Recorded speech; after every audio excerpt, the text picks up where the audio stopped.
Good evening and welcome to our second and last session of the day.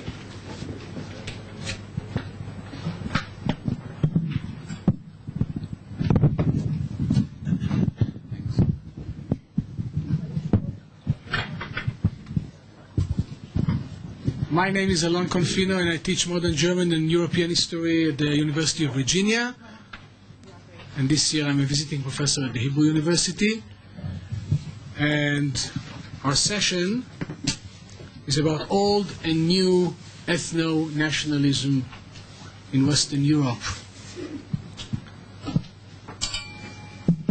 We were supposed to have 3 speakers, and the Spanish one, Xose, Manoel, Nunez, Seixas, unfortunately couldn't come. It's a shame because he's an excellent speaker and a jolly discussant. But we are going to have interesting time without him, and we have more time for the speakers that are here. So we can hear our papers and then open the floor for discussion. And we will do it informally. We'll stay here, the speakers. I'll present both of them, one after the other. Then we'll hear the papers, and we'll get some questions. Our first speaker is Astrid from Busekist, who is a professor for political science at Sciences Po in Paris. And she's the head of the master's degree in comparative politics and the editor of Raison Politique. She has written a lot, and she published a book about linguistics in Belgium, about languages and national identity, and recently Nationalism versus Bilingualism, a paper, and also the languages of nationalism. All seems to me very pertinent also to our discussions before. She will talk today about, and here I will need her help, because reading the title, I think there is a word that sounds really well in French, but how do you pronounce it in English? That's the most difficult part. Can you help me? Okay. State and nations in Belgium. Consociational nationalism. Consociational nationalism. And already we learned something, this word.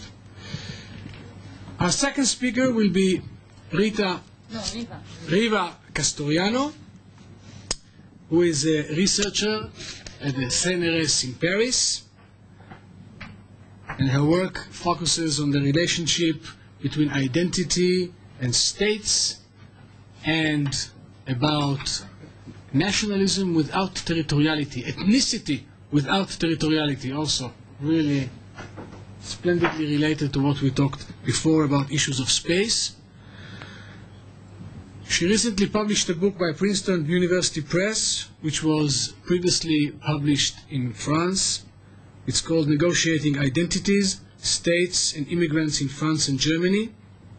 She edited a volume called Quelle identité pour l'Europe. And she worked also on issues of nationalism and change in the Eastern Mediterranean, and on state, ethnicity and school in Europe. Please, Astrid. Okay, now I'm going to be very consensual after what we have been discussing, because I'm talking about Belgium, which is a very classical pattern that fits almost every theoretical frame, depending on the historical moment you look at it.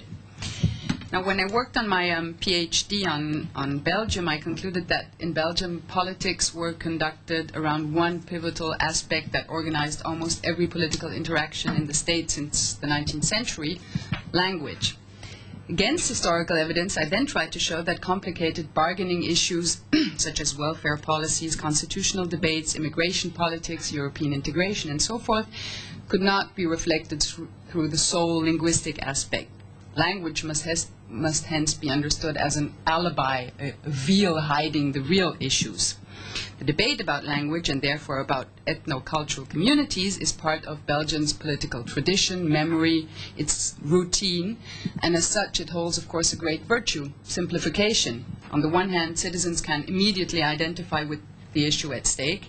On the other hand, every political issue is voiced through the language lens by the politicians. I thus believe that language was only utilized as an instrumental but undemocratic means, an elitist device, really, to conduct politics, to foster intra-communitarian consensus, but provoking inter-regional dissensus. But I'm afraid that I'm back to my initial thesis. Looking at things more carefully during the past years, I'm now convinced that language is not only an alibi. The linguistic allegiance in Belgium certainly simplifies the debate, but it remains the most structuring one in terms of citizenship. Belgium, as you know, is a constitutional monarchy comprising 3 distinctive communities, each of which are micro-democracies on their own. The political culture and the citizens' allegiance are bounded by linguistic frontiers. There is no, or less and less at least, interregional and inter-community communication or solidarity between Flanders and Wallonia. Now, how did these transformations come about? How did Belgium shift from a constitutional French-speaking monarchy to a federal state with 3 official languages, 3 cultural communities, and 3 distinct administrative regions? How did Belgium shift from free individual language choice, as in the 19th century, to constraining territorial unilingualism, with 2 strong nationalisms facing each other and preventing democratic vivre ensemble, social justice, and interregional economic solidarity? Why did Belgium's consociational nationalisms, which were Belgium's trademark for such a long time, become aggressive ethno-cultural nationalisms, rejecting peaceful negotiation or at least bargaining?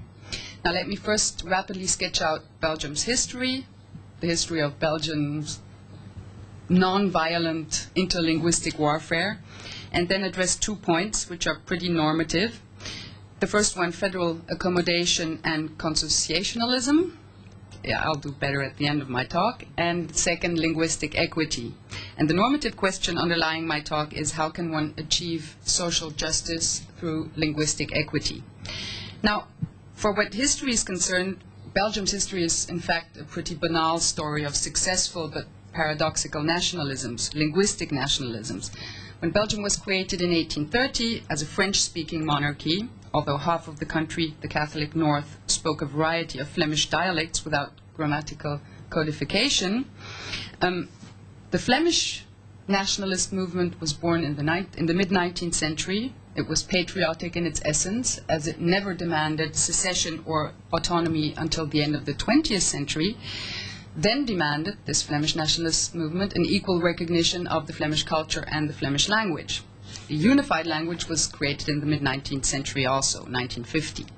After several political battles within the movement, between the Catholics and the liberals namely, the Flemish movement is essentially a Catholic movement, and outside of it, against the French socialists, it then obtained official bilingualism in Flanders, only in Flanders, in the north of the country, by the end of the 19th century. That was the first move to territorialize the use of language. The Walloon movement, the French movement, in the south of the country was born in the last years of the 19th century as a reaction against Flemish nationalism.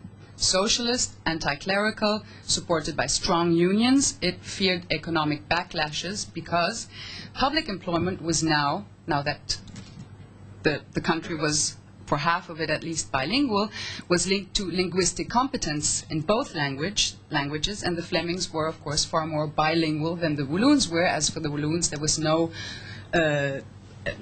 it had never been useful economically or socially for the social prestige to learn Flemish. No, the scene was set. The next step was official unilingualism in Flanders, 1930, and then a constitutional recognition of Flemish as second official language, 1935. Brussels remained and remains an officially bilingual city, although only 10% of its inhabitants are Flemish native speakers. Walloons hold, to take up the unsatisfying dichotomy, they have a civic view of nationhood and stick to minority rights, whereas Flemings are supposed to have an ethnic and exclusive conception of the nation twinned with a preference for a majority rule. 2 nations, 1 state, and 1 officially bilingual capital. Brussels has tried for the last half of the century to foster distinct citizenship with no real success until the past few years.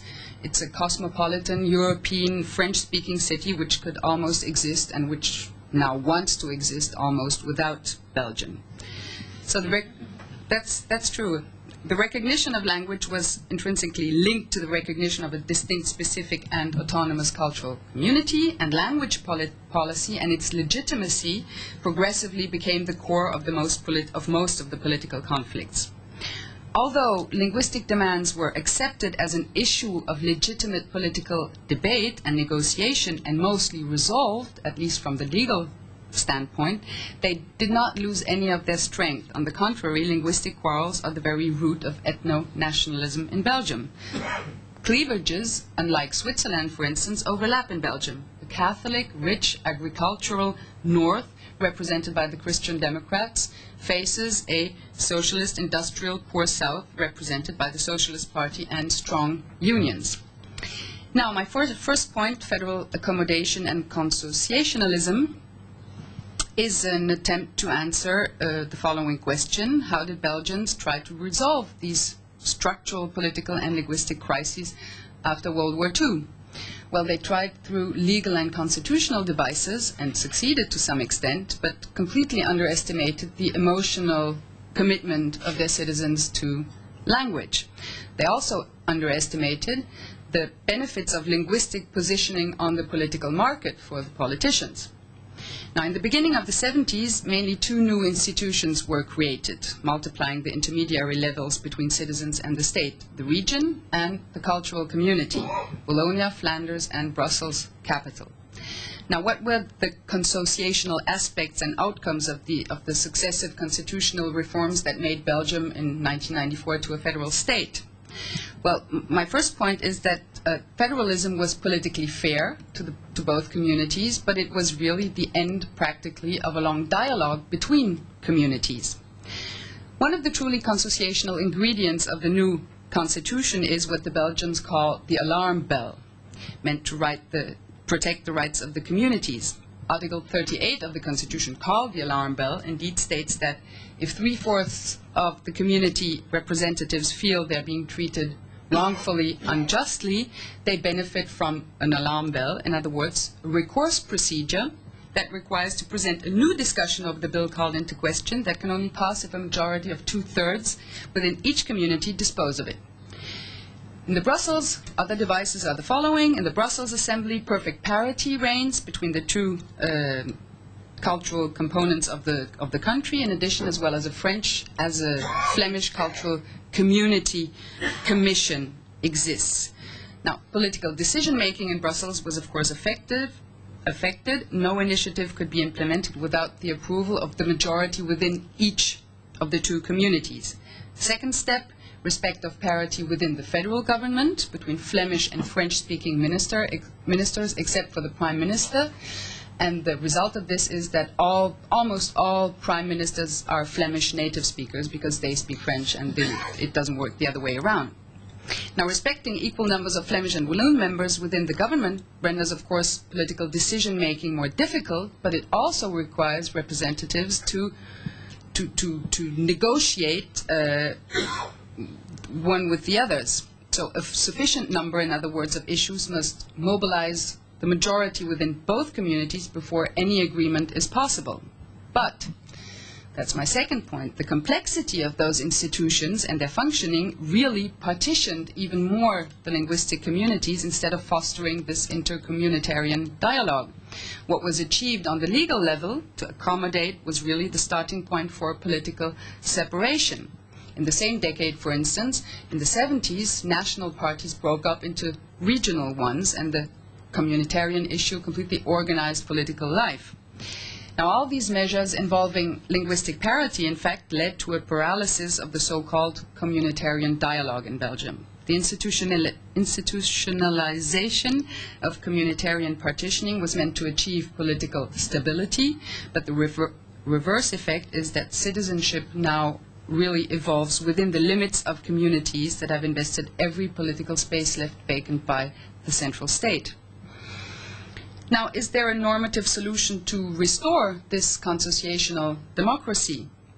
In recent literature, there are at least two normative arguments. For one, the constitutional patriotism we've already talked about, and the other one would be overlapping consensus, as Rawls says.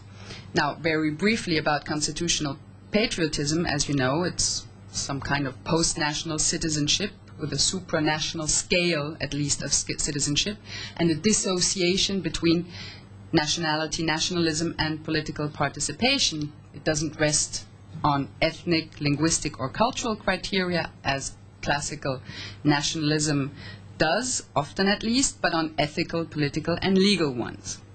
Now, post-nationalism, as constitutional patriotism, implies a political socialization by a public, transnational community, and hence politics beyond the state, or beyond nations in our case. Belgium as a whole scores pretty well as a post-national actor on the international scene. Belgians as individuals do too, as they are only very poorly committed to their own state, mocking constantly their belgitude, as they say. But at home, Belgium clearly fails to foster international, it est, inter-community politics. Nevertheless, although it's of course normative and a little abstract, this would be the solution. Unfortunately, hardly any politician in Belgium would be able to survive if he or she tried to win an electorate with such an abstract term as constitutional patriotism, for a very simple reason. Nobody believes that Belgium can be saved anymore, and nobody really desires to save Belgium. The only one who would lose his job would be the king. Now, the other normative solution, maybe more credible, would be what Rawls calls overlapping consensus, an agreement on justice as fairness between citizens who hold different philosophical and religious views. Now, why not include language in the definition? Why not argue that public reason, or a consensus on matters concerning all, social security, distribution, the difference principle, can be achieved if a minimal agreement on what really matters for social cooperation exists, regardless of language.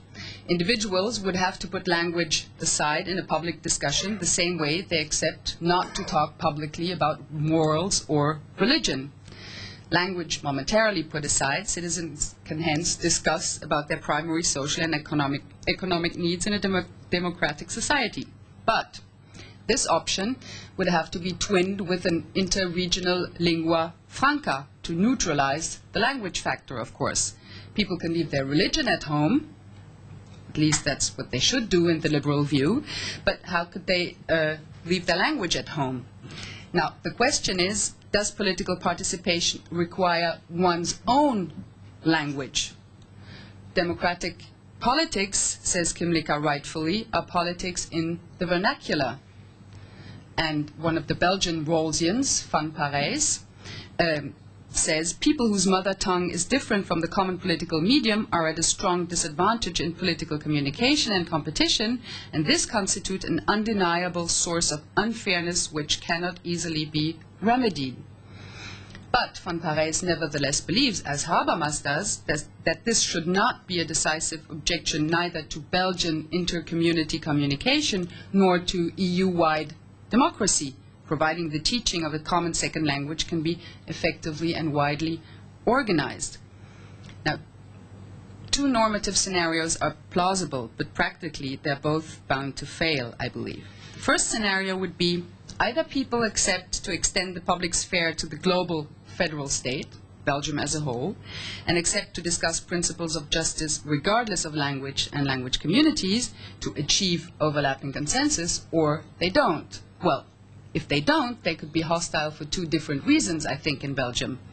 Either because they do not accept the idea of treating language as a private matter, and how could they? The whole Belgian story is how to make of language a public affair. Or because they believe that solidarity, which is the worst case scenario, and is because they believe that solidarity and justice are to be implemented only within their own community and at the sole benefit of their fellow speakers. In other words, matters of social justice must only be referred to an ethno-national community. Solidarity beyond the borders of one's own community is charity, not justice. And this is exactly what the Flemings believe, because they don't want to pay for the balloons anymore, who are far less rich. Second scenario, in Belgium, overlapping consensus is possible only if roles difference principle, as you know, economic inequalities are to be arranged so that they are to be to the greatest benefit of the least advantaged members of societies. Only if this difference principle would apply not only to individuals, but also to communities. But this is exactly the definition of communitarianism, hence not acceptable in the liberal view. As Flanders is far richer than Wallonia, and Wallonia would here be the least advantaged member of the society, and as Flanders is the main sponsor of the pension and social security funds, and as Flanders refuses to pay for Wallonia, this scenario is thus highly unlikely. Nevertheless, I think there's a very simple intermediary solution to achieve constitutional patriotism and overlapping consensus. That would be to change the electoral law. Today, the sole public of electoral debates in Belgium is one's own community. But once elected, compromises with the members of the other community have to be found at the federal level. And those compromises are at the core of the democratic deficit in Belgium, as this is completely comparable to Europe. The deputies are never elected by a federal electorate, only by their own communities, and they can hence be sanctioned only by their own community. But for governing sake, they have to find compromises. And those compromises are viewed as illegitimate and as electoral lies. But if 1/3, for instance, of the electoral body were trans-regional, trans-communitarian, within a single federal circumscription, both linguistic wings of the different parties would have to come up with an explicit common program. And in this case, consensus and compromise could be displayed publicly and would cease to be a hidden agenda. And I think this is one of the only solutions you can imagine for Belgium. Now, rapidly, my second point was about linguistic equity. Let's now proceed the other way around. Instead of asking whether compromise could be achieved regardless of language, let's now assume that language is central. As federal loyalty in Belgium is defined first and foremost in terms of linguistic loyalty, wouldn't it be possible to invent a new type of linguistic equity that satisfies all Belgians? Now, there's very little literature on the normative aspect of language within the huge debate on social justice, and the only exceptions are Belgians and Canadians, as Kimlicka, for instance. Now, which solution would be the fairest one to meet two contradictory truths? Language as a means of public communication, as a tool, or language as a substantive part of my identity? In other words, is language truly a part of my specific identity as morals or religion that must be recognized as such? That would be linguistic communitarianism, if you want to put things simply. Or is language just a means to successfully interact, secondary and unimportant in regard to social justice? That would be the liberal point of view. So, does language, in other words, belong to the sphere of good or to the sphere of the fairness? Now, liberal political regimes have to choose between very few institutional answers or public policies. Either recognize linguistic liberty in the same way we recognize religious freedom, free speech, etc., but expel it from the public realm. Liberty of language then belongs to the private sphere. Speak whatever you like in your homes, in your association, and so forth, but publicly, or the public state only admits one public language. Those who don't know that language will have to learn it to participate and to communicate. The other solution is to recognize language diversity by adapting the procedure and assure substantive minority rights, including, of course, language rights. As I said, multilingual states, liberal states, have to choose between two principles, the territorial principle and the personality principle. The former is politically more stable, the territoriality principle. The latter reflects diversity. The territorial principle recognizes a group of speakers and their territory, we talked about earlier. In a red territory, the official language is red, everybody has to speak red, public schooling and public education is red, blah, blah, blah. This is the case of Belgium and Switzerland. The personality principle recognizes the individual, diversity, and the pluralism of identities. One carries one's language and one's linguistic identity from one place to another. In a blue and red territory, only federal civil servants are blue and red bilingual, as in Canada, for instance, or as it has been in Canada. And parents can choose to send their children either to red or to blue schools. Courts function in red and blue, etc. Now, what are the consequences of either arrangement on democratic equity? Territoriality, of course, is more stable, provides security for languages and hopefully also for their speakers, especially in areas, and that's important probably, where the neighboring language is understood as economically more efficient or socially more prestigious. That's the case of French in Belgium, of course, and English in Canada. But territoriality also divides the national territory and hence creates unilingual zones with boundaries which eventually become political and ideological. That's what happened in Belgium. Now, is territoriality anti-democratic? For those who defend the personality principle, it is. If I'm a red speaker and if I move to a blue area, I'm ipso facto submitted to blue obligations. My professional language will be blue, my children will attend blue schools, and so forth. And this is a violation of my linguistic identity. So the de facto plurilingual situation shifts towards a de jure territorial unilingualism. That's the Belgian situation. The personality principle is less stable, of course, but respects the individual's linguistic identity. Wherever I am, I use my own language. Now, what are the practical consequences? In territorial polities, as in Belgium, the main problem are mixed areas, bi- or trilingual zones, as the communes with a special status surrounding Brussels. In personality polities, the problem is also the institutional determination of allegiance. Which group do I belong to? Am I red because my parents are red, because I was born in a red territory? May I change my linguistic status? This is particularly pertinent for migrants or immigrants, of course. But the side effect to the personality principle might indeed be an erosion of the most vulnerable language, as parents may decide to have their children attend schools in the economically most promising language. But in our case, Belgium, it's unlikely that parents will massively send their children to French-speaking schools, because they don't speak French anymore, for one, and because in a linguistically polarized situation surrounding, they would on the contrary stick to the language even when it's counterproductive for their own population. That's what the Flemings did in the 19th century. But they would probably send their children to English schools, but then we still face the same problem. A truly applied personality principle can only lead to the extinction of the most vulnerable language, and it would probably be linguicide, because some languages are just not economically valuable or as valuable as others.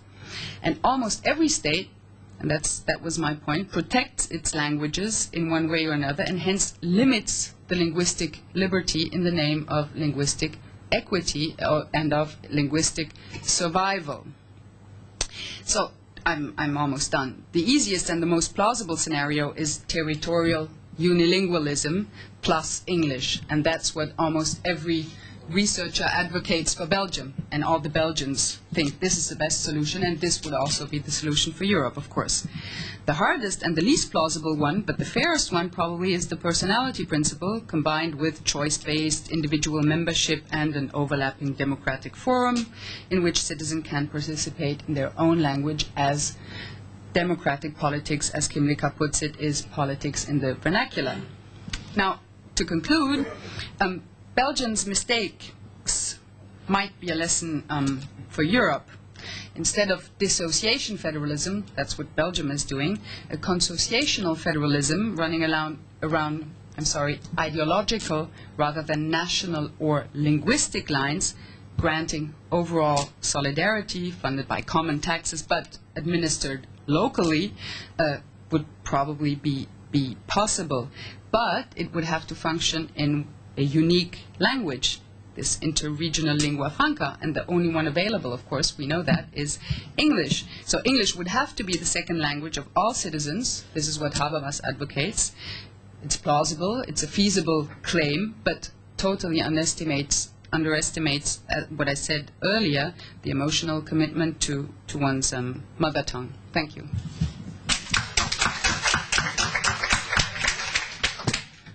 Thank you, Astrid. This was fascinating. And it reminded me when I was listening of an episode that I saw on television. Several months ago.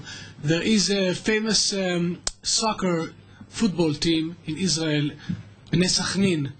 They are Arab. They come from an Arab town in the Galilee, and they played in the first division. Not anymore. They were relegated at the end of the season. And several months ago there was a game there. It was very tense. It was between Bnei Sachnin and between another team that was made of Jewish Israeli players. And there was a lot of tension on the field, and at a certain point the fans of Bnei Sachnin stormed the field, and there was a whole mess there. And there were, of course, there was a TV crew from the Israeli sport channel, and they ran around, and it was clear that the photographer and the guy who gave who described what was happening, it was clear that they don't really know what was going on. They just followed the crowd, and they didn't give any important information until at a certain point understood they didn't know Arabic. They didn't understand what was going on. Because in Israeli television, only, I guess, the correspondent whose field is the Arab world, or the Arab sector, as it is called in Israel, should know Arabic. If you're just a sport correspondent, it's not thought of that you should know the language of 20% of the people here. Unless your name is Zoher Baalul and you happen to be Arab, who happens to be a sports correspondent. Thank you, Chedva. So this was okay. The next paper by Riva Kastoryano is Religion and Incorporation, Islam in France. Thank you. Actually, I was assigned this topic, but no, but it's good. Not by me. But so then, listening to the previous panel and here, is Islam in France or Islam in Europe an ethnicity? Yes. Is it a religion? Obviously, yes. Is it territorial? No. Is it nationalism? You said not yet. So, is it nationalism? Question mark. So I would say that Islam in Europe, like in France, like in Europe, has been settled as a minority religion in almost all European countries. There are post-national, that's your influence, post-colonial migrants settled in different European countries who came to work for economic reconstruction, and after the years of war, and they settled. Their settlement in these different European countries made of Islam a second or third religion of different European countries. Second in France, third in Germany. So its settlement as a minority, claiming a public recognition on the one hand, its development as a political force on the other, are a challenge to the countries of where they are settled. So, on the other hand, and of course, as a political force in home countries, in countries of immigration and beyond, has made of Islam more than a challenge, a main cleavage in these societies. And challenging both secularism as a principle, multiculturalism as democratic political project, and also third, because of the collective representation for the last years related to global terrorism that was discussed before, it challenges also state sovereignty, or at least it is perceived as challenging state sovereignty. So yes, as a matter of fact, the emergence of Islam as a transnational political force has become a source of tension and a higher and bigger suspicion with regard to citizenship and loyalty. Some Europeans have already questioned themselves about Islam's compatibility with the West and the ability of its adherents to adopt Western universal values. A survey of French citizens reveals, for example, in 1985, 42% of those questioned thought most immigrants synonymous of North Africans, will not be able to integrate into French society, an opinion that excludes Muslim migrants from national identification, national meaning French identification. But two affairs, the Rushdie affair in 1989 and the Scarf affair that Professor Ben Israel mentioned before, that I will come back, of course, suggest that the issue is not anymore an assimilation or integration of Muslim population or any immigrant population in the society, but the recognition of a religion, and that is Islam, of a new emerging minority in individual European countries and in the European Union as a whole. So in order to resolve these soft conflicts, I would say, that Islam brings to secularism, that have emerged in public space and in the political community, leading liberal democratic societies need to approach, in my view, need to approach in two complementary, as an answer to two complementary pressure. One is institutional and the other is political. Institutionally, the secular state is under pressure either to reshape its institutions so as to provide for the general recognition of Islam, as P. Kubarek, a British philosopher, says, that to extend existing institutions to Islam, or in European countries, and also in France, of course. When I say European countries, it's France, and France, European countries, in this issue. Europe, as we all know. You're right, and Europe is not the word. So at stake here is what I will call the institutional assimilation of diversity. Politically, at stake is how state must find the means by which equal institutional representation and individual national citizenship can be reconciled. Voilà. How can Muslims be integrated into the political community?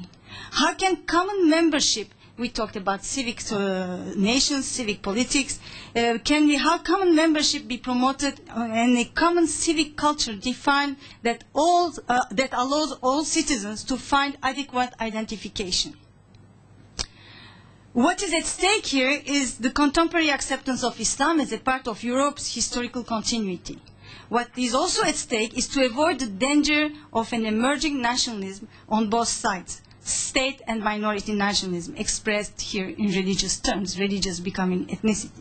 So I would like to develop this argument by talking about Islam as an emerging ethnicity in France. Second, the institutional approach. And third, the limits of institutions, of course. So in France, since I'm coming back to France, one aspect of this assimilation has been always secularism, and the acceptance and internalization by immigrants of this separation between religion and public life. Although Islam is defined by immigrants themselves in terms of practice, tradition, moral values, and is perceived both by the society and immigrants themselves as a permanent difference. Not only by immigrants, but also public authorities have generated on both sides an awareness of belonging. This awareness found a political basis in politics of identity. Even in France, this Republican rhetoric will reject anything that is different or minority or ethnicity issues.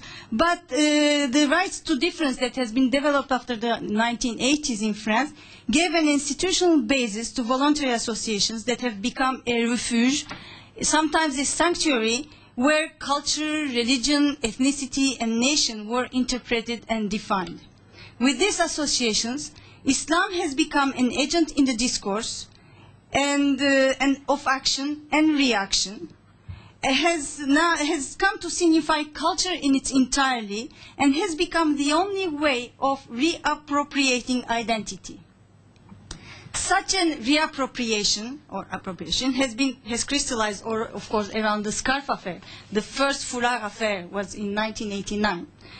The scarf affair has situated the Islam at the core of negotiations between state and immigrant population. Through this negotiation, immigrant population have defined an identity element around which they can build a community and ask for a representation and recognition. And that was Islam. And through negotiations, the state has defined a core, what has become a core identity of the nation, that is laïcité, which is French secularism. It came out as an exception, and also, I would say, the official religion of France. So the case of headscarf has made an issue of the balance of power between French perception of a national identity on the one hand, and the identity of the last waves of immigrants on the other. In this dichotomy, the former is remodeled around laïcité, and the latter around Islam, as if the law of the Republic were being challenged by the law of Quran, mainly on this, and practiced by local Muslim institutions in the suburbs, in the banlieue, where we had riots in November. I'll come back to that too. Even though politicians rallied around the case of the headscarf in the name of laïcité, this mobilization of the political class, they reinforced Islam as the core of a collective identity of North African immigrants and their descendants, making religious identity a paramount over that of national origins. The emergence of Islam in the public space corresponds to what is called ethnic groups of course, in the American literature, Anglo-Saxon literature. The efforts to shape a religious community with its institutions claiming public recognition have engendered disputes over boundary between political and ethnic communities in France. So, one of the approach that I suggested at the beginning to resolve a soft conflict, that one aspect was the negotiating identities, of course, but the main thing is the institutional approach, that because its multiculturalist promotion of diversity in the public sphere is expressed in terms of recognition.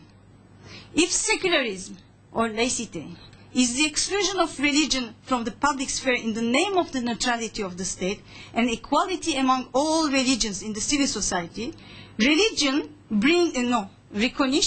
brings religion, like any other cultural identity, back to the public sphere for equal representation. As a result, there is no clear boundary between private and public, since as through identity politics, state penetrates into the private sphere and make a public affair of the social reality of religious differences, which actually contradicts very much this debate and the discussion or the principle of laïcité, that the way it is developed in the rhetoric. This evolution leads to a reinterpretation of the notion of neutrality in the light of multiculturalism, particularly when the politics of recognition positions the group to be recognized specifically by its religion. So religion becomes the legitimate identity to be recognized and represented institutionally. So the task becomes integrating these differences into state institutions for equal representation along with other religions, preserve the public sphere from private expression of belonging, and promote a common civic culture internalized precisely through institutional assimilation. I use the term institutional assimilation because I should precise also that secularism in France came along with an institutional representation of other religions that existed already in the French, with the consistoire, the Jewish consistoire around at the time of Napoleon, and later with the French, with the Federation of Protestant cults in France. Islam came later, much later, in the 60s. So there is no institutional representation, and of course the Catholic Church is represented by the clergy also. So Islam came much later, there is no representation. So with the settlement and claim for equality brought the institutional approach, saying that, okay, now France has to be, Islam also has to be represented in the institutionally represented. And actually, what crystallized is what, as a catalyst, was the first scarf affair. Since then, all the governments, for 14 years exactly, tried to find a way to institutionalize Islam and to make a representative institution of Islam. And finally, it was in 2003, Conseil Français du Culte Musulman, French Council of Muslim Worship has been created. So this process clearly aims to organize a transition from Islam in France to Islam of France, and I will say of French Islam, and I will make even the parallel on the vocabulary level, like we don't say Jews of France, we say French Jews. So can we come to the same kind of vocabulary and understanding of being a part of the society?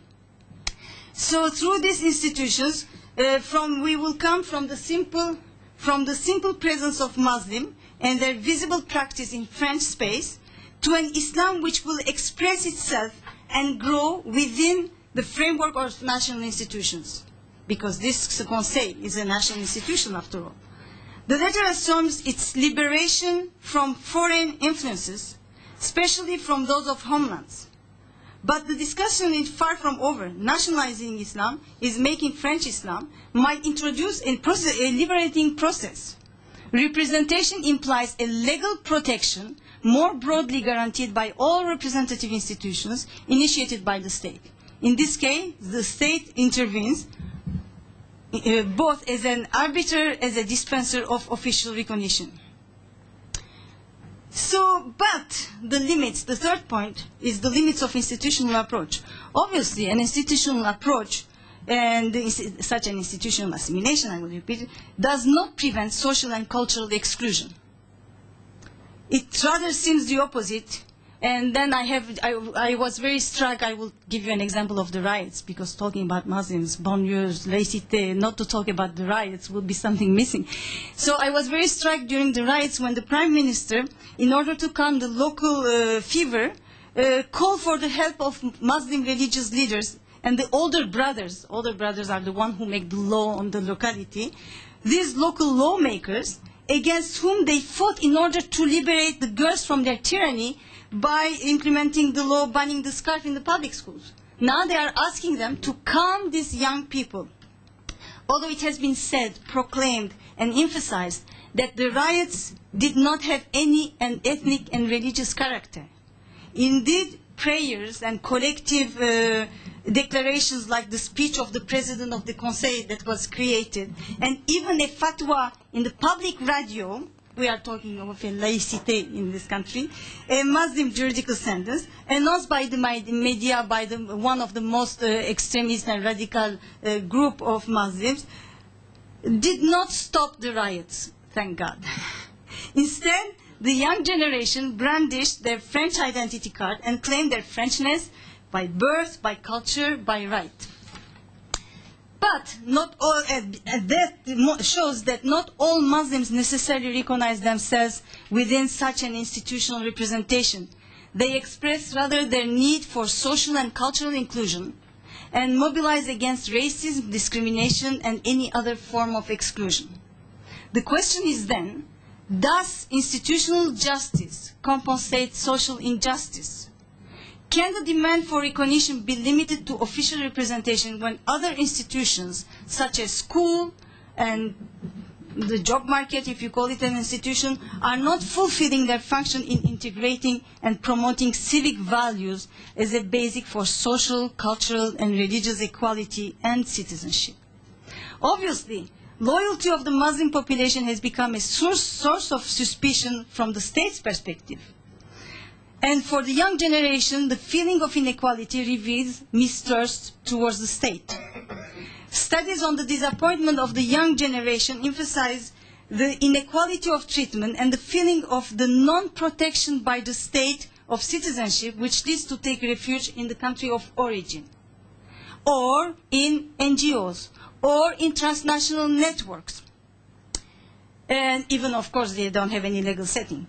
Each of which try to promote an identification with Islam in the banlieues, that is these suburbs, concentrated areas where foreigners and foreign-born, or again children of foreign-born parents, is the way they are called the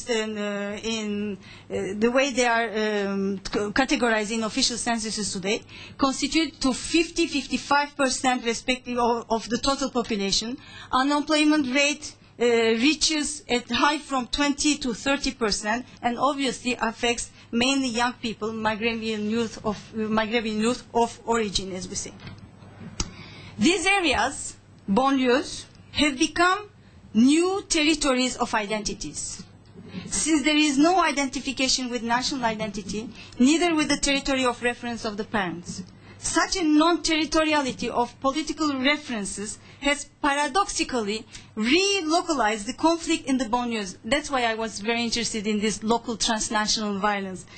Violence in this context leads to them to develop a form of expression that is territorialized and ethnicized, recentering all the diversity of local population into new subjectivity, nourished by discourses trying to unify them and build new solidarities. The idea is to promote an abstract identity based on a moral community that is not territorial, to produce alternatively heroes and victims among the young generation in the suburbs, victims and heroes that influence that their dress code, their discourse, their action as a localized revenge with no national claims. This reflects on states and deficiency in human rights and citizenship as the founding principle of democratic equality. The activists seek to channel the loyalties of individuals in a non-territorial community, thus redefining the terms of belonging and allegiance to a global something, and let's say global nation. I say global nation. The danger of rhetorical question is that it creates exclusive identities, even exclusive nationalism on the same territory. The nationalism of a minority or an ethnic group versus state nationalism. The first formulation suggests a feeling of collective belonging through transnationality and the will to consolidate their solidarity as a political community that transcends nation-states and their territory. It creates new expression of belonging and a political engagement that reflects a nationalization of communitarian sentiments guided by an imagined geography or a virtual geography that is not limited to state territories but find a setting in ghettos or local concentration in the countries of immigration. The situation creates two interdependent modes of identification, local and global or transnational, and not necessarily national. Moreover so, when the rhetoric on a national identity excludes them or sees them as a challenge to its unity. So in Europe, the rhetoric, I'm coming back to Europe, the rhetoric surrounding Islam, both localized and non-territorialized, appears as an underpinning of a liberation movement, of a new movement of national emancipation with the effects of identification with a new entity. Many examples come to nourish this identification and is expressed on a local and transnational autonomy and has been crystallized, I said, after Rushdie affair, after the Fular affair, and the escalation of the violence in the Middle East, and the September 11, the war in Iraq, etc., all the other international effects which have affected a collective identification of Muslims. A form of nationalism out of their mobilization across borders that I will call transnational nationalism entails a mode of integration on behalf of the states in the process of globalization, all the while providing an effective source of identification, resistance, and mobilization. In reality, its deterritoriality can be ultimately source of new tensions between states and communities, or more generally, source of tension within the international system. At stake is to avoid a clash of nationalism, as I said, territorial and non-territorial. To conclude, I will say that religious diversity and in the expression in the public sphere has imposed new realities in France, on France, and on Europe, and will require a continued redefinition of the relationship between religion and state, redefinition of the principle of the secularism in order to calm the tensions within the society and the political community. Obviously, if religion appears empirically as the main cleavage, that is Islam, not religion as such, but Islam appears as the main cleavage, its recognition in France can be seen as by means of incorporating Muslims into the political community.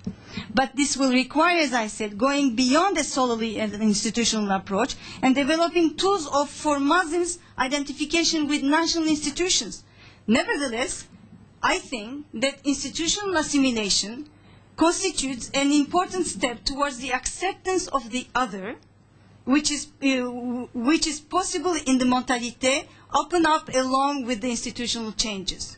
For this to occur, social and political discourse, along with the discourse in the media, must help immigrants, for example, the new citizens, to identify with the state and institutions.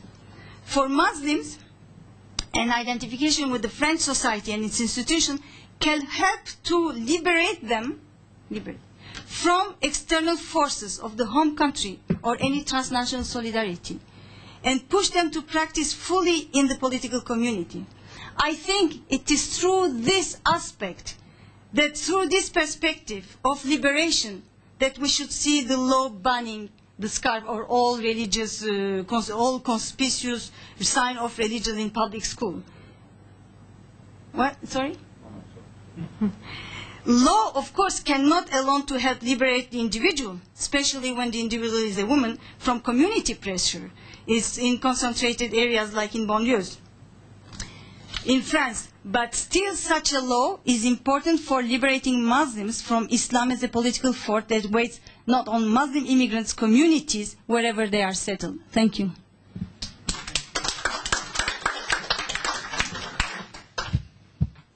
Thank you for this illuminating paper.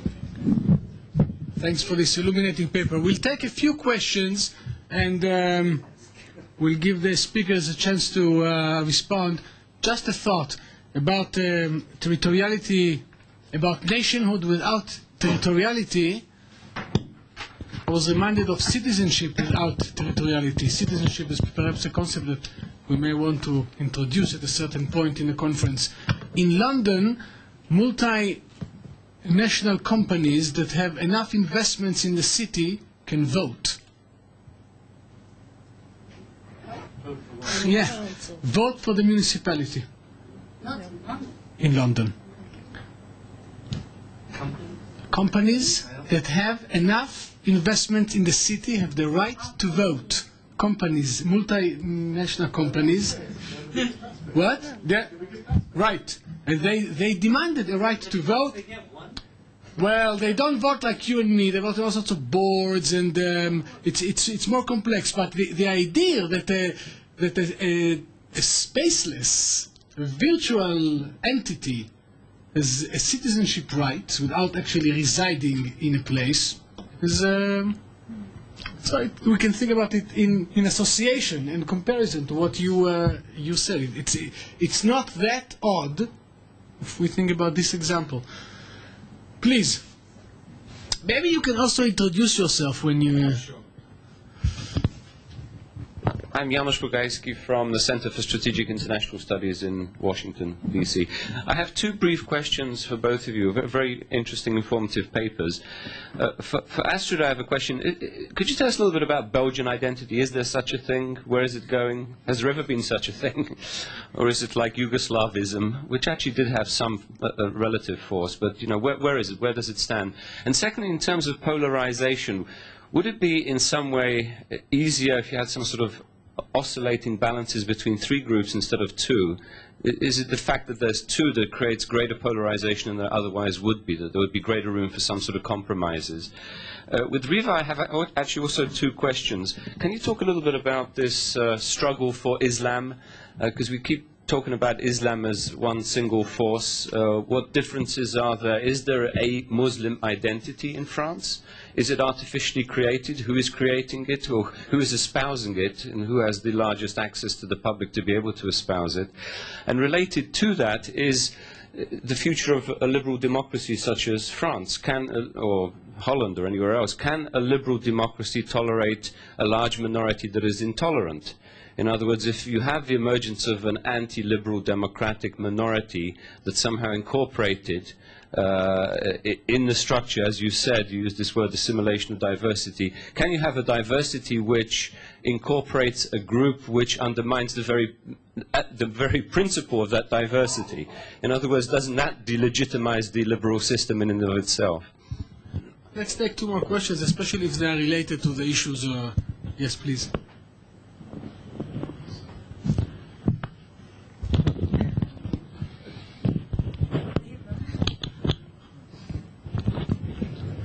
Shagema. I have also two small questions to each of you. First, Astrid, by order of your presentations, Astrid, what do you know about the experience of Finland with regard to languages, and is it in any way helpful or applicable or something?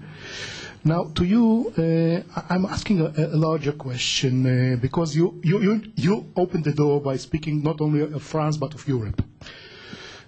Now, I understand in France the situation is that most, if not all, the Muslims come from North Africa. In Germany, it's Muslims who come from Turkey, mainly.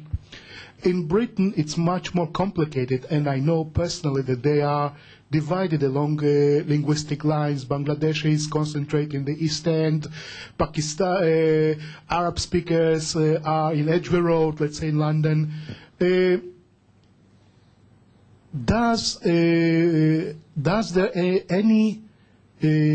there any growth of an identity, of a Muslim identity, common to Muslims from different countries, not, let's say, French Muslims or German Muslims who have a common language, but others? Yeah, please. Sami Smuha. I would like to ask about Belgium. Is Switzerland a good model for Belgium to resolve the linguistic problem? I mean, in Switzerland, there are some cantons which are unilingual, some of them are bilingual, but when they are unilingual, they have districts which are of a different language, so they have a kind of autonomy, linguistic autonomy. I mean, that's the way it's really the conflict is resolved in Switzerland. If this is the way also to resolve it in Belgium. Now, I would like about the second paper to ask a question following the previous speakers. Now, Muslims come from different ethnicities, from different nationalities. The question is if there is now in Europe a process of ethnicization of the Muslims, meaning creating a new ethnicity of which is based on Islam. So this people from different countries, different languages and so forth, they will intermarry, they will create a new Islamic culture, that's what will be the common denominator, and they will merge, because they are too divided, and they will merge, they will not assimilate into the mainstream, into the French or into the Germans, but they will assimilate among themselves. So we are talking about a kind of pan-European Muslim identity, which is cross-national, but Islam is the core of their identity and the common interest, whatever it is. Okay, let's take this round of questions, and I will just add a quick question about Belgium identity. When Belgium plays in the World Cup, what happens? No, well, not always. Once they got fourth in 1974 or 8. Well, in fact, Kim Kleisters, who's doing really well, and who's they're both best Belgian tennis players. Are coming one from Bologna and the other from Flanders, but they're cross-identified with. So. Supporting Belgium Euro Song Contest. You're getting your 12 points. Can't remember. Sorry. Turkey is getting 12 points from Germany. Of course, because only the Germans watch public television. They don't have money for private television. Okay, so. Only Turks. Now, you asked about the Belgian identity. Yes, I believe there is, and that's pretty interesting. There are Belgian symbols. The king, of course, sports, as we just saw.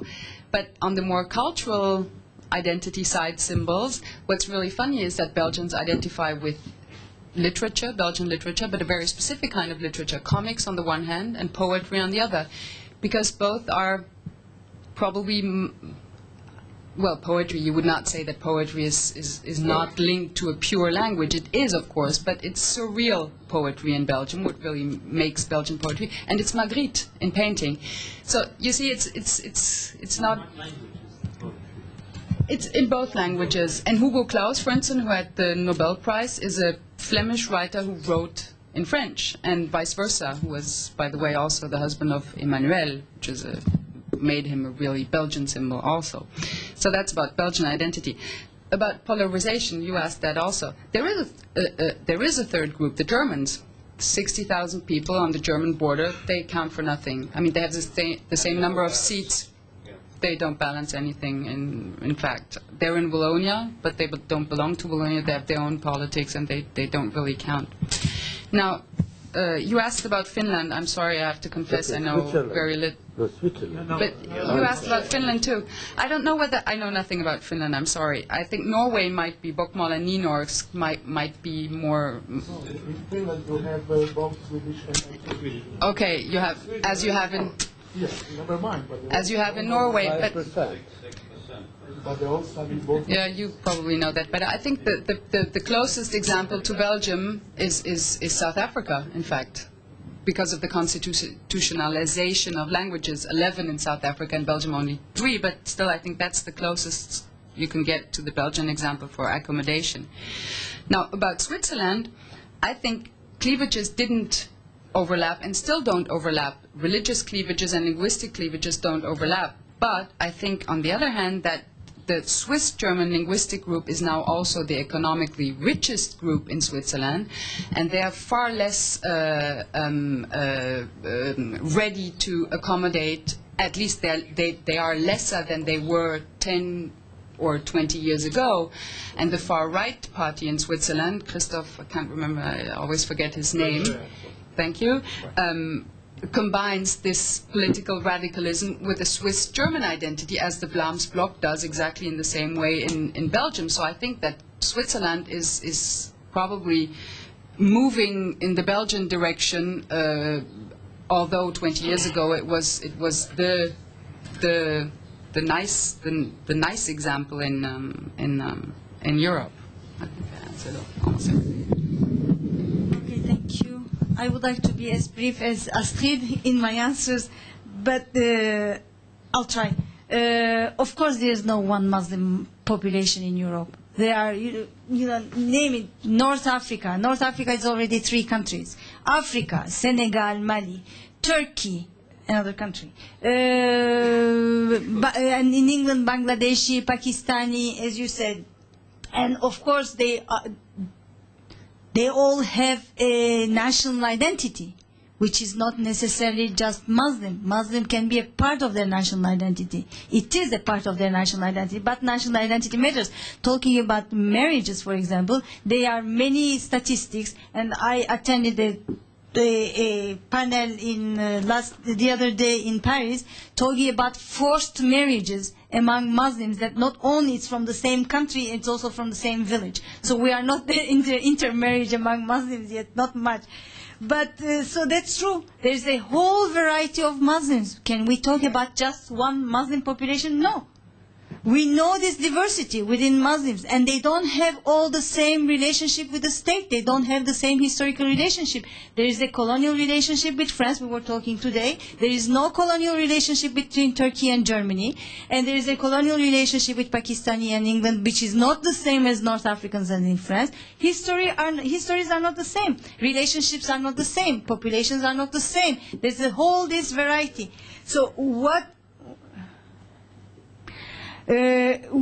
I think it's interesting, how external factors, how external networks, and how external political forces come to centralize an identification, not an identity, an identification to a question that becomes much more Muslim, to be Muslim in Europe.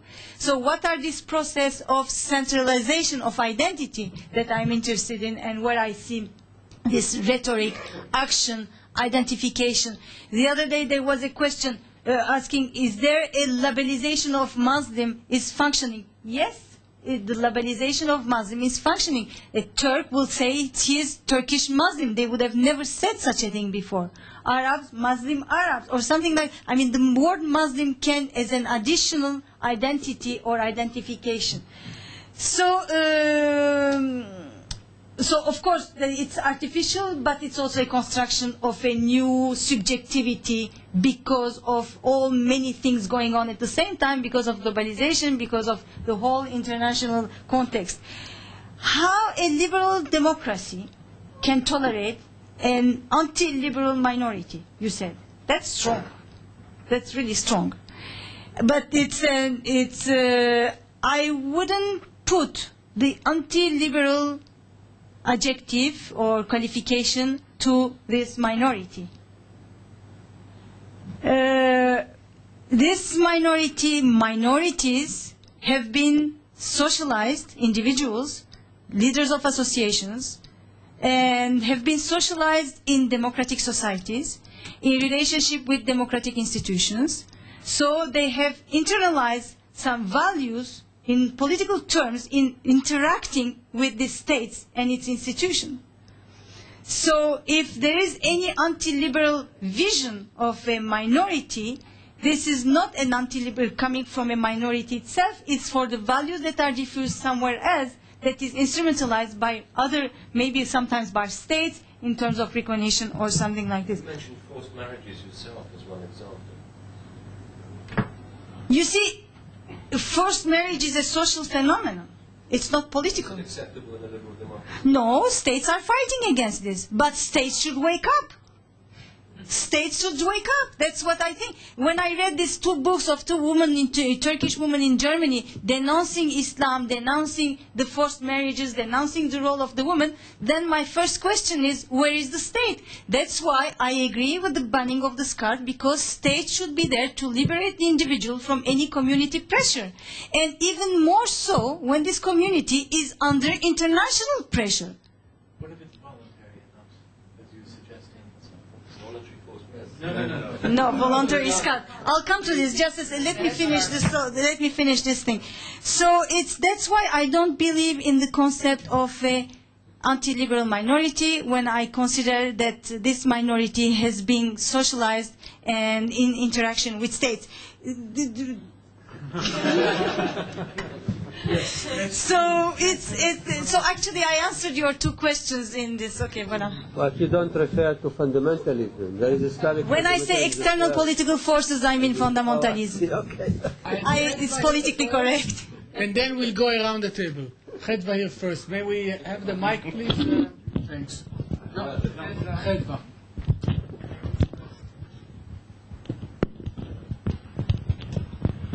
I just want to make sure that I understood one point you made that I thought very interesting. Did I understand correctly that the young people who were demonstrating, the young Muslims who were demonstrating, you said on the one hand they were flourishing their Frenchness, they were demanding inclusion, they were demanding their rights as French people, and so forth. On the other hand, you said that there was emerging a new kind of nationalism, which is supranational and local at the same time, which really, in a way, ignores the state of which they are citizens, because it's either local or... So, do I understand you correctly that these two influences are competing over the loyalty of these young people? And that the solution is that the state would recognize them on their own terms as signified by a religion, as demarcated by, or how else can they, or even as a group, which is a novelty in France. Yes, yes. That the state would should in fact be more flexible and recognize them as a group, and in that way save them from this other nationalism that is threatening. Don't answer yet. Unfair. I know it's a good question. I just wanted, because we're talking about nationalism and the state, but a large Muslim country may soon be a member of European Union. And I am just wondering,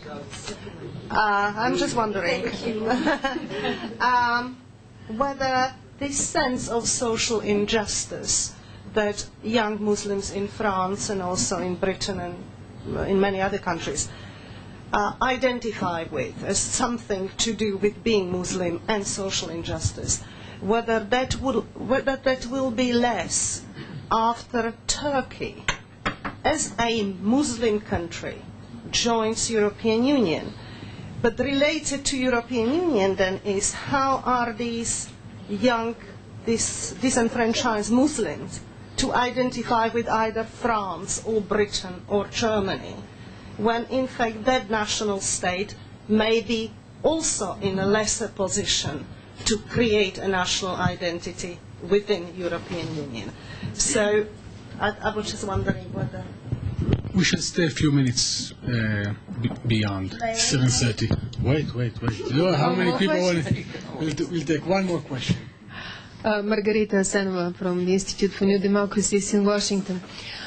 During the riots in Paris, there were reports that to some extent they were incited by radical Islamic groups such as Hizb ut-Tahrir in London.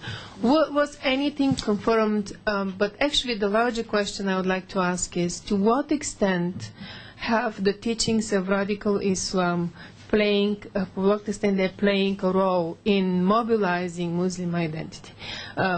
Muslims have lived in Europe for centuries. People who are coming from Bosnia are not radical. They do not demand their Muslim. They don't claim their Muslim identity. Neither people coming from Bulgaria or from even from Turkey until recently. This is a recent phenomenon. And to what extent the struggle within Islam has role in mobilizing this new European identity? European identity. I mean, I'm talking, this is part of, it's becoming like a transnational new identity of European, of people living in Europe. That's why I said. Okay, yes, I think you understood correctly. That is a competing loyalties. And state is in competition with local communities and even transnational communities for loyalties. But on the other hand, that's true, that's very true, and I believe in the reality of this, that this young generation of Muslims, North African Muslims in France, are brandishing the French identity and French citizenship. You wanted to bring it in, here it is, because of what the French citizenship entails in the Republican rhetoric. Equality, identity, justice, nationality, all in one. And when you have the failure of this rhetoric in reality, then there is other channels of transferring this loyalty. And this is what is, I think, the sociological reality in France today. Should state be flexible and adopt, what did you say? Find solution in their own terms? I don't think so. I don't think so. If there was this representative institution, it's, first of all, France's mobilization around the first affair created really a real core identity of Muslims, I argue. But the representative institution is, because of identity politics, you can say that made, you know, that is, we are in the time of recognition, of politics of recognition. But at the same time, there was an institutional inequality among religions. Okay, it's a secular country, it's a laïc, that made, but the other religions have institutional representation. When at Christmas you have the chief rabbi or the pastor, chef pastor, and the clergy and the cardinal shaking the hand of the president of the republic, who is going to go for the France? Then the French, what the French state designated as intermediary will do it, but the Muslim population wouldn't identify themselves with it. So they wanted to create, you know, it's not democratic, Napoleonian, whatever it is, an institution, which I think it's on the sense of institutional equality among religions in France. Is it the ideal? Maybe not. and it's not, obviously, but it's a step. And I think it's an important Why step. is it a good thing to prohibit the scarf? That's what a number of us are wondering. Why do you think? Are you all wondering why they reach the Well, if I may, Bruce may anyway. But then Astrid can talk about this. Just about the scarf issue, I think from an Israeli perspective, I think it's very difficult I know. impossible for Israelis to imagine such a law here. I mean, it's absolutely impossible. It's impossible everywhere in the world. Everywhere I went, I had to justify why I defend the law banning the scarf. I was in the States that year. You should just add banning the scarf. In public schools. In public schools. In public schools. In the English sense, I mean. In public State schools. state schools, voilà. Not in universities, only in schools. Oh, no, only in schools. Second, until 18 years old, if they go that far. So, okay, but without being sarcastic, sorry about that. But the question is, I've done many research on these banlieues in these places. That's true, that you might have individual choices, but 80-90% of the choice of the scarf is not an individual choice. You have the old brother, you have the cousin, you have the father, you have the imam who came who knows from where, not even from the country of origin, who has the voice of God and imposes the scarf. Many women, mothers, who didn't wear any scarf in their home country, came to these banlieues, to these communities, and had to wear a scarf. If not, they are treated as everything you can imagine. The daughters, the same thing. The only way they had the peace in going home was to have the scarf on them. So they were. Have to wear the scarf outside of school. What changes? They still have to wear the scarf in the community. Outside. They don't have to. Now they can go. They don't have to. It's forbidden in the public schools. Outside. They don't have to. Once they're out of school. But they don't. They don't. They are protected now. They don't. They don't have to. There has been such a big debate, condemning this pressure, that these girls felt liberated. And the year after, there were 3,000. I don't. Astrid, you can help me on this because I was not in France. But there were 3,000 girls wearing the scarf when the law was done. And the year after, there were 48. What happened to these girls? They were all killed by the older brothers because they didn't wear the scarf. So my argument is that, but maybe there is a very French view to say this, only the state can liberate the individual. Dan, can you tell us briefly why do you think it is good to have the scarf? Just that we know actually what is. Or what? Explanation. I don't believe that only the state can liberate. Okay, fine. From community pressure. From community pressure. Oh, fine. Wait. But from community pressure. The individual liberates the state. Voilà. Yes, Astrid. Just one small. Paul is now. He's going to get his turn. I had him on the list. Just one little thing. When the law passed, people thought that so many young girls would be excluded from schools because they would refuse to put off their headscarf, and because people thought that their parents, their fathers, their brothers would, not let them go to school. In fact, less than 30 young girls really were effectively excluded from schools. But that's interesting. Quite a few girls who were sent to Muslim schools. Very few. Very few. They go to Catholic schools. There are Muslim private schools, and some of them go to them as a result. Very few. But look, it all depends on the conception of the state. If you think the state can regulate anything No, liberate the individual, not regulate everything. I did. Actually, this is the question. What is you can call anything liberate? Yeah. No, but actually, this state question answers also your question. When an anti-liberal minority, where is the state? I would say not to leave this anti-liberal thoughts or actions or values established in a minority group. So if it is established, so the state is not functional in the way intervening. Let's have some more questions. I have a question here. Turkey and Europe. I cannot know if Muslims in Europe will identify themselves if Turkey is a part of Europe. I don't know about this. But I must say that if Turkey is not a part of the European Union after the negotiations, it will be a very bad thing for Muslims in Europe. But if it is, I don't know if it will be a good thing. Stop. I didn't have my question answered. Oh no. So, Mr. Chairman, So- we can tell we moving like this, as you said, or not? Yes, we are. We are? But we are also, I'm having a list also. Sequential clusters. Because we have people there south, in the south of the room, Australia, they don't sit around us. Consociational chair in here. So we'll have Paul, and then don't forget her question. We have a lot of things going on here. Paul, please. He needs the mic. It's interesting to me that national identity is not dead, because one of the ideologies of our time, which comes from the West, from the United States, is the idea of freedom, which is leading in, I think, a sort of soft authoritarian drift towards patriot rules and arguments about how the state should intervene for the price of freedom. And from France, what you get is a kind of ideology of universalism, which makes a similar kind of claim. So in a way, two national identities come out with two very different ways of approaching basic issues of cultural identity. But the interesting thing for me is that in the case of this representation of French state giving freedom to the individual, it's the same kind of authoritarian drift, which I find increasingly worrying.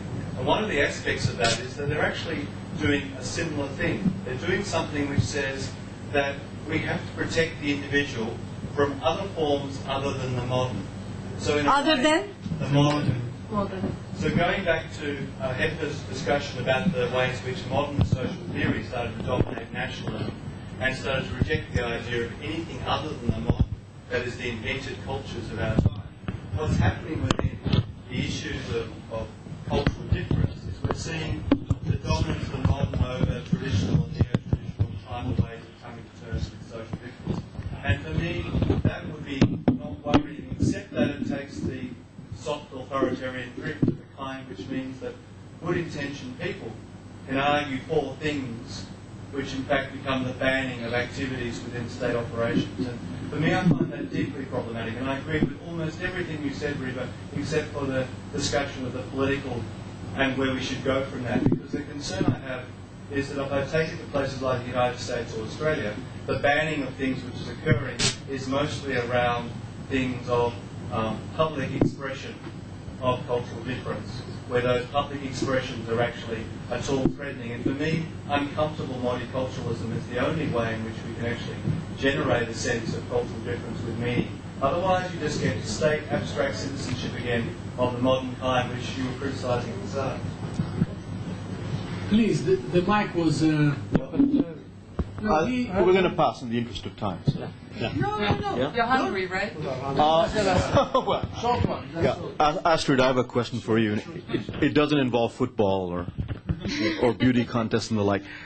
I was struck by the degree to which linguistic identity is established in Belgium, but more than that, the institutional attempt to resolve it has entrenched it further. Yeah. So you put forward scenarios or solutions, not that you necessarily believe in them, but hypothetical ones. But it's on this canvas that they'll be played out, and in one form or the other, they all threaten the established status quo, right? Any one of them wants to change the status quo that's entrenched. So how realistic is it to see them bear fruit? The second is, there's an identity linguistically that separates the Flemish and the Walloons, but no linguistic community is homogeneous. They're divided by social cleavages, class, and so on. Is there an ability to bridge linguistic communities and create some sort of trans-linguistic identity by utilizing the divisions within the linguistic groups? If there is a really urgent question that can't be asked over dinner, that's the time. Otherwise, we'll have our speakers the last word. I think we should let the speakers have one. Okay, that's fine. Dinner conversations. I think there is no future for Belgium, and I'm sorry. I'm really sorry, and I think most of the what? I should with strong statements. But what does that mean? I think that Belgium is going to split. It'll split. It'll split. It'll cease to exist, and Brussels will be. That whole country. The institutional arrangements of this secession, I don't know, but but I'm almost sure that within 20 or 30 years, Belgium will not exist anymore. So, because there's not enough core of Belgianness to be able to the solutions that you propose, for instance, were possible solutions. What prevents them? What prevents them from being other? because right now there is still a Belgian welfare state that still functions badly, but it still functions. But it won't function anymore because the GNP, 70% of the GNP is localized. Is that how you say it? In Flanders? Well, Wallonia is broke, completely broke, and Brussels survives because of Europe. So, and Wallonia is almost ready now to join France. France, of course, doesn't want Wallonia because we have enough chômeurs. How do you say that in English? So it won't work. But what you said about the homogeneity within the communities, that's what the socialists and the Catholics tried to do. Both are transnational ideologies, right? And the socialist one and the Catholic one, if you can call a religion an ideology, and that's what they tried, to foster intercommunitarian dialogue through Catholicism on the one hand and socialism on. It didn't work. First Western failed state. Yeah, yeah. Astrid, I think that I have a suggestion for you. Could you make test of your hypothesis about split? When I was a child, I read a very long book that was translated to Hebrew, and in Hebrew it was pronounced Til Eulenspiegel. Til Eulenspiegel. Thank you. The question is Til Eulenspiegel, considered to be a national hero, both by Ghanaians and only by Flemings. But also by Dutch. By the Netherlands. But not by the balloons. No. Then probably Belgium is going to... Now that we have this scientific proof, we can have our last word. Actually, I didn't answer the question before. I want to be very short, but to what extent the teaching of radical Islam after forming Islamic identity in Europe affects radical Islam won in some ways in identification? Because, I mean, you said we are in a war, but I don't want to refer to Bush in any way. But this radical Islam and the speeches, discourses, and actions, and the reactions of the West towards it, all together, they created this identification to Islam as victim or hero, etc. That's what I try to say. So from the development from here, I don't know, I hope they stop one day, and as soon as possible. So, and the other thing is, you put me in trouble. Because and you must resolve it really quickly. double trouble. But the first trouble is it to protect the other and to from the modern? This is it's true. What is universality? What are the values that will make you, that fit into universal values? But can I give one example? Yes. I mean, it's sure. Yeah, but it's we were actually all these debates we had. I'm the chair. I got a note here. I listen. Right, so, okay. Go on. Look, Germany and Netherlands, two states in Germany, two lands in Germany and Netherlands, have decided to redefine their immigration politics. Immigration politics in Netherlands and naturalization politics in Germany. Naturalization is a new phenomenon, massive phenomenon. In Germany, what I think is very interesting, we were talking, all these issues we've been discussing already with Astrid, exercising before. So Germany has established in two states, in Baden-Württemberg and Hessen, a test for 28 Muslim nationalities when they want to be naturalized. In this question, among the questions they are, would you beat your wife? I don't know how many Germans don't beat their wife. So, what would you do if your son is gay?